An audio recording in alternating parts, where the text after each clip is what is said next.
दमा यानी कि दमा की बीमारी में आजकल बढ़ती हुई तादाद देखने को मिलती है, क्योंकि दमा की बीमारी संगीन और खतरनाक होने के अलावा इसको ठीक करने में भी काफी वक्त लग जाता है और अद्वियात से इस बीमारी से निजात हासिल करना भी बहुत ज्यादा मुश्किल काम है। दमा की बीमारी हमारे रेस्पिरेटरी सिस्टम में खराबी आने की वजह से ही पैदा होती है और दमा होने पर सांस लेने में परेशानी, घबराहट और सर में दर्द भी पैदा होता चला जाता है, जिस बीमारी को कुदरती तरीकों से ही पूरी तरह से ठीक किया जा सकता है। हाल ही में होने वाले रिसर्च से ये बात सामने आई है कि दमा की बीमारी पूरी दुनिया में सबसे ज्यादा तेजी से फैलने वाली बीमारी है और आए दिन इस बीमारी में भी इजाफा होता चला जा रहा है। हमारे फेफड़ों का बुनियादी काम सांस के जरिए ऑक्सीजन को ले जाना और ब्लड में से कार्बन डाइऑक्साइड को बाहर निकालना है, लेकिन जब फेफड़ों में मौजूद ब्रोंक्यूल्स में बलगम और जहरीले मादे ज्यादा जमा हो जाएं तो इनकी वजह से इन्फेक्शन भी बढ़ता है और सांस फूल जाना जैसे मसाइल भी सामने आते हैं। इसके अलावा फेफड़ों में बारीक नालियों में सूजन भी पैदा होती रहती है, जिसके नतीजे में हवा का गुजर फेफड़ों में न होने की वजह से ब्रीथ डिफिकल्टी पैदा होती है और हमारे फेफड़ों में टॉक्सिन ज्यादा इकट्ठे होने की वजह से फेफड़ों के अंदर हवा ज्यादा बढ़ जाती है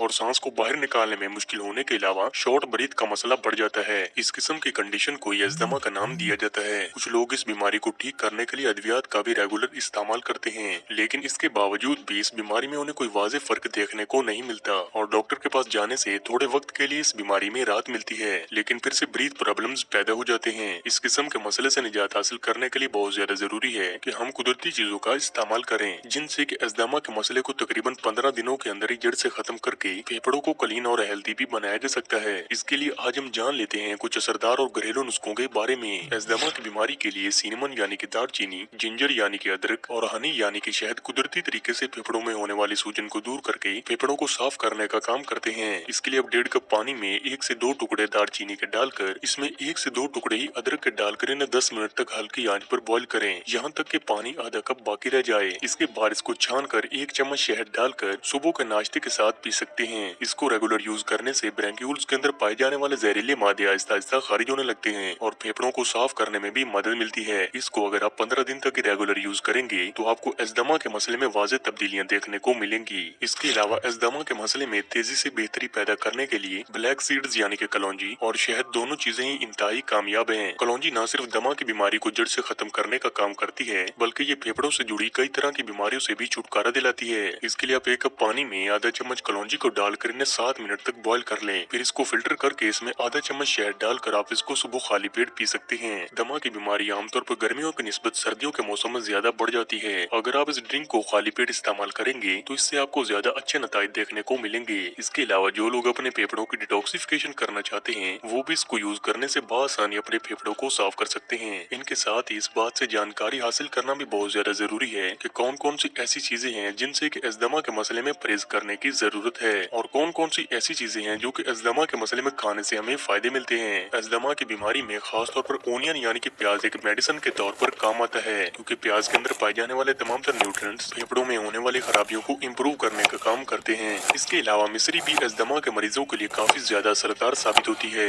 इसके लिए आप रोजाना के रूटीन में थोड़ी सी मिकदार मिश्री की भी इस्तेमाल करें, क्योंकि ये आपके लंग्स में से जहरीले मादों को बाहर निकालती है। अस्थमा होने पर आप ज्यादा स्मोकिंग से परहेज करें, क्योंकि सिगरेट अस्थमा की बीमारी को और ज्यादा बढ़ाने का काम करती है। इसी वजह से इस आदत को तर्क करने की जरूरत है। इसके अलावा आप खुद को पोल्यूशन और आलूदगी से भी महफूज रखने की कोशिश करें। इसके अलावा कुछ लोगों में दमा का मसला होने पर कोई भी स्मेल या फिर खुशबू उनके सेहत के लिए बिल्कुल नुकसानदेह साबित होती है, क्योंकि अस्थमा में ऐसी चीजों को इस्तेमाल करने से फौरन ही तबीयत खराब होना शुरू हो जाती है। इसके अलावा ऐसी चीजों से भी परहेज करें जो कि खांसी को ज्यादा बढ़ाती हैं, जिनमें कि बहुत ज्यादा ठंडी और मीठी चीजें जो कि अस्थमा के मसले में खतरे का बाइस बन सकती हैं। इसके अलावा अस्थमा में कार्बोनेटेड ड्रिंक्स और सोडा से भी परहेज किया जाए, क्योंकि अगर इन चीजों से परहेज न किया जाए तो किए जाने वाले नुस्खों का असर भी हमारी बॉडी में देखने को नहीं मिलता। इसके अलावा पानी की भी अच्छी मिकदार को अपना मामूल बनाएं, ताकि आपकी बॉडी में पानी की कमी न हो सके, और अगर मुमकिन हो सके तो एक्सरसाइज के अलावा वर्कआउट को भी अपना मामूल बनाएं। उम्मीद करते हैं कि आज की ये वीडियो आपके लिए मददगार साबित होगी।